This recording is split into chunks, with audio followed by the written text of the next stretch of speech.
Hello and welcome to week 12 of iRacing.com's IndyCar Fixed series. This week we will be visiting Phoenix International Raceway. Phoenix is a relatively flat track that is extremely line dependent. Faster qualifying lap times should be between 21.5s and 21.6s. Race lap times are going to be anywhere from 21.4s to 21.9s. The car appears to have a large amount of drop-off and doesn't seem to pick up as much speed throughout the run. This is an example qualifying lap. You'll need to be careful when you're exiting the pits because it is actually quite easy to spin your car depending upon how you bring your car onto the track. It's best to switch into 5th before you go into the final turn, and that way you'll be at the maximum speed you possibly can be going across the start-finish line. When you're coming into turn 1, you're going to have to gear down into 4th and find a nice sweet spot that you can get full back onto the throttle. Oversteering is very bad to maintain a fast time. Going into turns, or the final turns, you're going to need to shift down into 4th again and bring yourself across the line in 4th gear.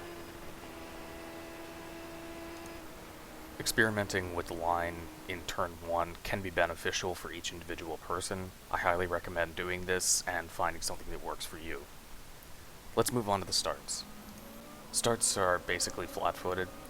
As you get lower on fuel, or depending upon your start location, you may require a partial throttle start. Moving on to track awareness, you're going to find that there are a lot of ways to spin your car out on this track.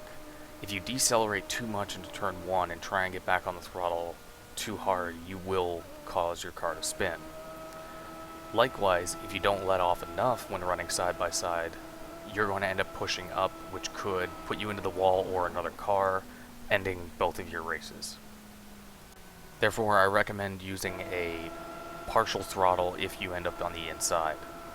Note that touching the apron anywhere can cause your car to spin instantaneously and will likely take you out of the race.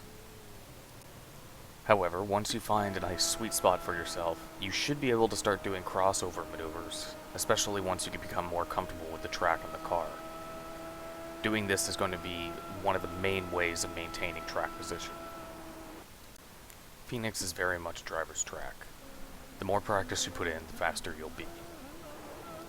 Track awareness is very important on this track. That being said, being cautious around other drivers and being extremely aware of what you're putting yourself into is going to really pay off on this track. I hope this guide has been helpful, and if you have any questions, feel free to message me and I will get back to you as soon as I can. Thank you and good luck.